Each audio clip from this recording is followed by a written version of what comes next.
here's how to set your failsafe on the GT5. You're going to be an expert on how to use the GT5 by the end of this video.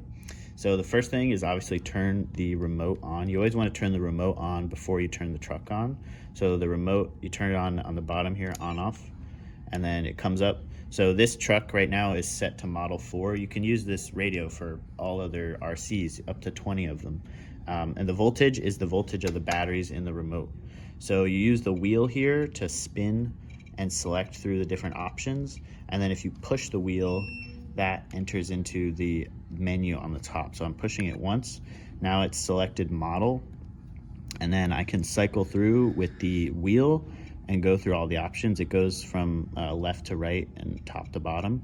So to set the failsafe, we're using the f.safe menu option. So if I go there, this is selected. Now at the bottom here, I see the settings. So for the failsafe on the truck, the steering right now is set to off. So that just means the steering, whatever it's set to, you're driving around and then the remote disconnects. If it's set to off, it just means that it's gonna stay wherever that was. And we don't really care about the steering with the failsafe because it can do whatever. If you really care, you could have it set to go to 0. And the way you the way you change these settings is you push it in. You see right now it's selecting the first channel, which is the steering. And then if I push it again, now I select over here. And then if I turn the wheel once, it's now gonna set it to whatever the channel on the remote is set to. So you can see that if I turn it, the number's changing. But if I just leave it in the center, it's at -13%. And this is just because the truck has some trim to keep the wheel in the center. So -13% is actually, the wheels are straight on the truck. So that's that. And then now we want to do the other channels. So channel 2 and channel 3 are the most important for the failsafe on the truck. So out of the box, channel 2 should be probably set to -100 or -80.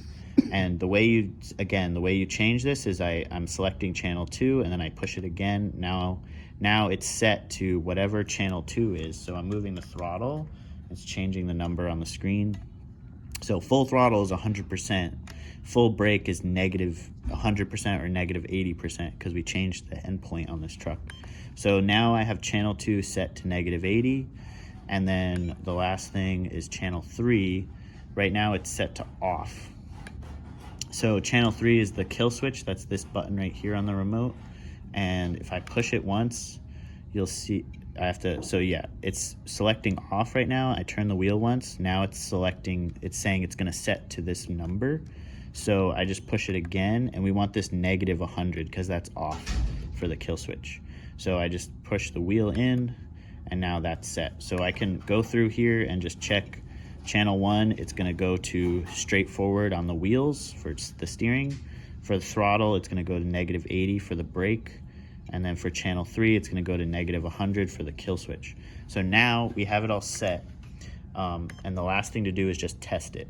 So I'm gonna turn the truck on. The truck was off that entire time. I'm just gonna turn it on. So the truck is hooked up.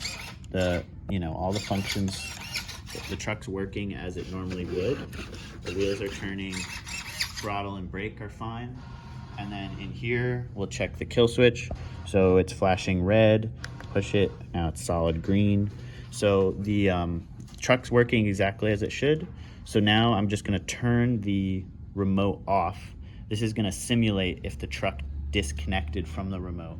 I'm gonna turn the remote off and we're gonna leave the kill switch green and we're gonna leave the brake and everything as it is. And then I'm just gonna turn the remote off and you can see it pulled the brake and then the kill switch is now red. So that means that if the remote disconnects, it's gonna pull the brake really fast and shut the engine off. And then I turn this radio back on and everything goes back to normal. I can use the truck exactly as it should be. And I can set the kill switch again. You could try to start the truck again, whatever. So that's how you simulate the radio disconnecting. And the other thing is, just one last thing, is if you turn the radio off and you have your truck on, remember, it's gonna pull the brakes. It's pulling the brakes right now. That brake servo is pulling as hard as it can on the brakes. So it's slowly kind of burning itself out. And if I leave the truck here for a long amount of time, it's gonna destroy this servo. So you always wanna turn, right now everything's back on, you always wanna turn the truck off first and then turn the radio off. When you're done using the truck, that's what you wanna do. The truck off first and then the radio, and that will save your servos and prevent them from burning out.